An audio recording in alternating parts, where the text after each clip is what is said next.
A night to remember. Have you ever had one of those days where things start normal, but then spiral into something straight out of a thriller movie? Well, buckle up because this story is one wild ride.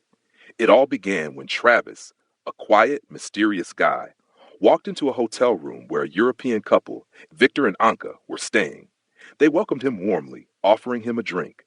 Victor, with his charming accent, poured vodka, but Travis politely declined, pulling out a pack of beers instead. "Don't worry, I brought enough for everyone," he said with a smile. The trio laughed and chatted, but soon Anka excused herself for a shower. Victor, concerned about something, went to check on her. Moments later, he found her lying unconscious. Panicked, he called for Travis, who strolled in with an unsettling calmness.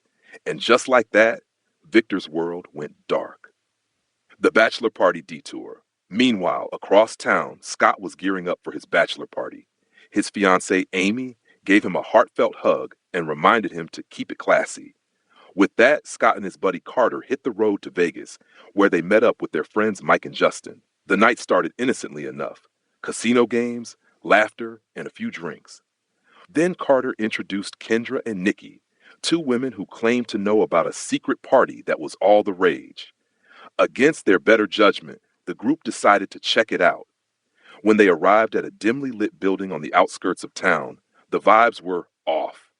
But curiosity got the better of them, and they ventured inside.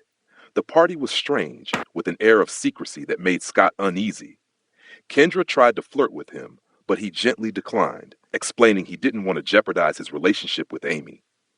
The next morning, Scott woke up in his hotel room with Carter and Justin, but no Mike. They brushed it off, assuming he'd show up later.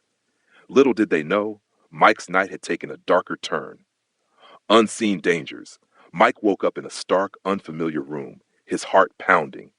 Two men entered, their faces cold and expressionless. They escorted him to another room where a group of well-dressed individuals observed through a glass panel. It felt like a twisted game show, and Mike was the unwilling contestant. Back at the hotel, Scott, Carter, and Justin began to worry. They tracked down Kendra, who revealed that Nikki was also missing.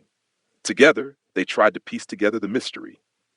Then, they received a text from Mike asking to meet. When they arrived at the meeting spot, they were ambushed by a group of men dressed in black. The group was subdued and transported to an undisclosed location. Unraveling secrets.